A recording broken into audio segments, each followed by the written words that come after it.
ನಮಸ್ತೆ friends, welcome back to my channel Jaya Hegde Kannada YouTube channel. ನಾನು ಜಯ.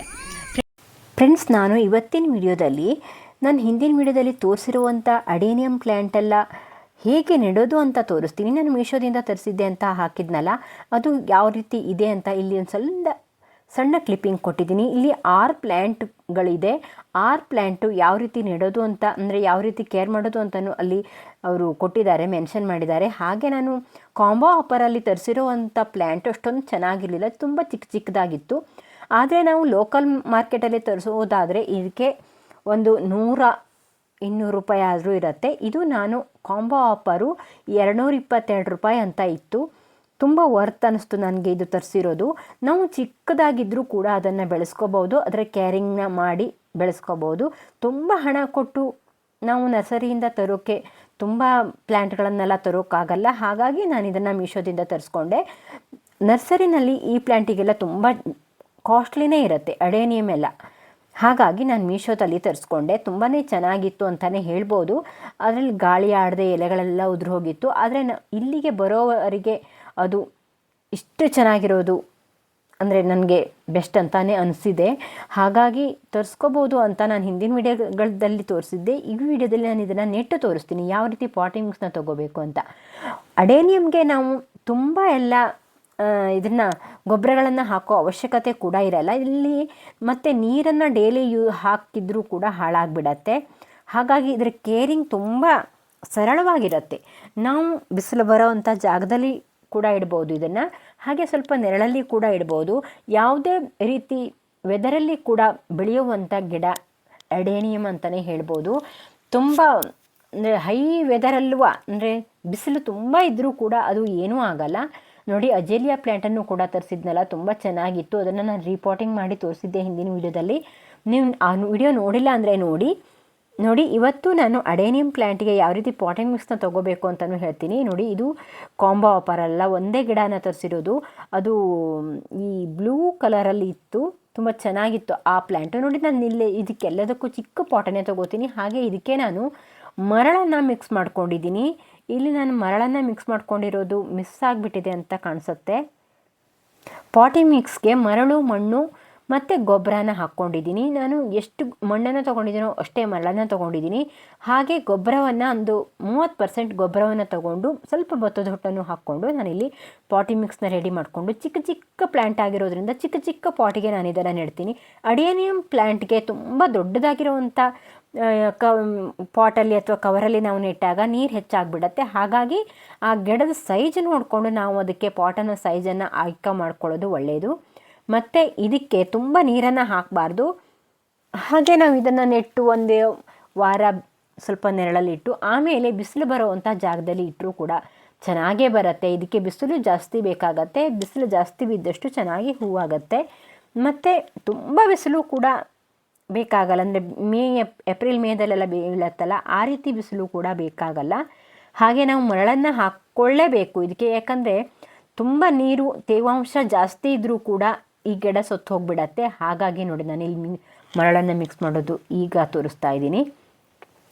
ನೋಡಿ, ಈಗ ಮತ್ತೊಂದು ಸ್ವಲ್ಪ ಮರಳನ್ನು ಮಿಕ್ಸ್ ಮಾಡಿಕೊಂಡೆ. ಸ್ವಲ್ಪ ಮರಳು ಕಡಿಮೆ ಇತ್ತು ಅನ್ನಿಸ್ತು. ಹಾಗಾಗಿ ನೋಡಿ, ಇಷ್ಟು ಮರಳನ್ನು ಮಿಕ್ಸ್ ಮಾಡಿಕೊಂಡು ನಾವು ನೆಡೋದ್ರಿಂದ ಗಿಡ ತುಂಬ ಚೆನ್ನಾಗಿ ಬರುತ್ತೆ. ಮರಳು ನೀರನ್ನು ಹಿಡಿದಿಟ್ಕೊಂಡಿರಲ್ಲ, ಅದು ಬಿಟ್ಕೊಬಿಡತ್ತೆ. ಹಾಗಾಗಿ ಮರಳನ್ನು 50% ಮರಳನ್ನು ಹಾಕ್ಕೊಂಡು ನಾನಿಲ್ಲಿ ಈ ಪ್ಲ್ಯಾಂಟನ್ನೆಲ್ಲ ನೆಡ್ತಾ ಇದ್ದೀನಿ. ನೋಡೋಣ, ನಾನಿದು ಫಸ್ಟ್ ಟೈಮು ತಂದಿರೋದು. ನೋಡಿ, ನಾನಿಲ್ಲಿ ಚಿಕ್ಕ ಗ್ಲಾಸನ್ನು ತೊಗೊಂಡಿದ್ದೀನಿ. ಈ ಪ್ಲಾಸ್ಟಿಕ್ ಗ್ಲಾಸು ಇದು. ಅದಕ್ಕೆ ನಾನು ಹೋಲ್ಗಳನ್ನು ಮಾಡ್ಕೊಂಡಿದ್ದೀನಿ. ಹೋಲು ತುಂಬ ಇಂಪಾರ್ಟೆಂಟ್ ಆಗುತ್ತೆ, ಯಾವುದೇ ಪ್ಲ್ಯಾಂಟ್ ನೆಡಬೇಕಾದ್ರೂ ಅಷ್ಟೇ. ಹೋಲನ್ನು ಮಾಡಿಕೊಂಡು ಇದನ್ನು ಹೀಗೆ ನೆಡ್ತೀನಿ. ಇದು ತುಂಬ ಚಿಕ್ಕದಾಗಿದೆಯಲ್ಲ, ಹಾಗಾಗಿ ನಾನು ಇದರಲ್ಲೇ ಅದು ಬೇರನ್ನು ಸರಿಯಾಗಿ ಬೆಳೆಸ್ಕೊಂಡು ಆಮೇಲೆ ಸ್ವಲ್ಪ ದೊಡ್ಡ ಆದಮೇಲೆ ನಾವು ಇದನ್ನು ಬೇರೆ ಅಂದರೆ ಪ್ಲ್ಯಾಂಟಿಗೆ ಅಂದರೆ ಪಾಟಿಗೆ ಶಿಫ್ಟ್ ಮಾಡ್ಕೋಬೋದು.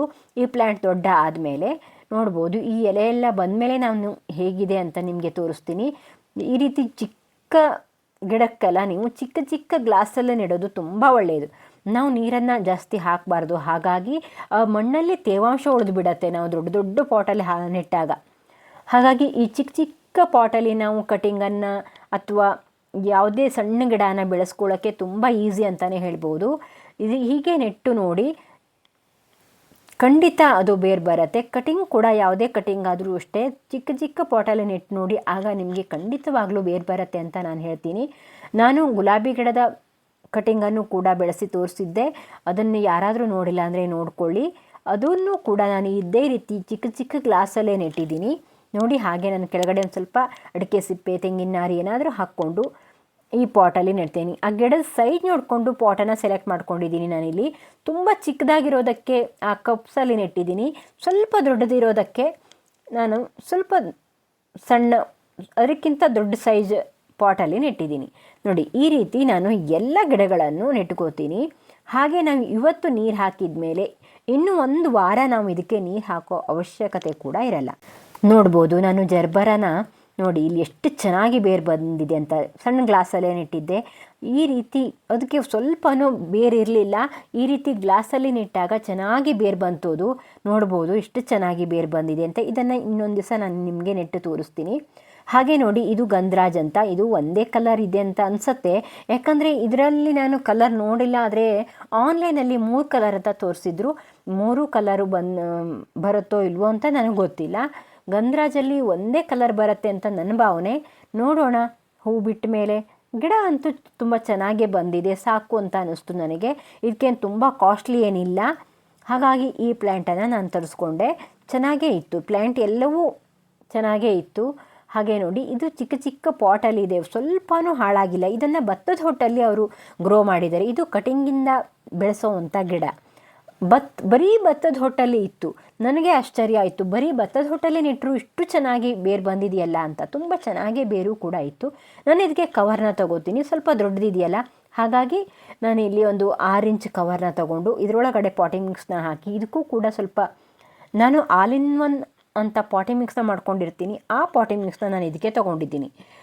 ಅಂದರೆ ಭತ್ತದ ಹೊಟ್ಟು, ಗೊಬ್ಬರ ಮತ್ತು ಮಣ್ಣು ತೊಗೊಂಡಿದ್ದೀನಿ. ನಾನು ಇದಕ್ಕೆ ಮರಳನ್ನು ಹಾಕ್ಕೊಂಡಿರಲ್ಲ. ಯಾವ ಗಿಡ ಅಂತ ನಾನು ನೆಡೋದನ್ನು ನೋಡಿಕೊಂಡು ಮರಳನ್ನು ಮಿಕ್ಸ್ ಮಾಡ್ಕೋತೀನಿ. ಆಲ್ ಇನ್ ಒನ್ ಅಂತ ಪಾಟಿಂಗ್ ಮಿಕ್ಸ್ನಲ್ಲಿ ಕಟಿಂಗ್ ಹಾಕೋವಾಗ ಸ್ವಲ್ಪ ಮರಳನ್ನು ಮಿಕ್ಸ್ ಮಾಡ್ಕೋತೀನಿ.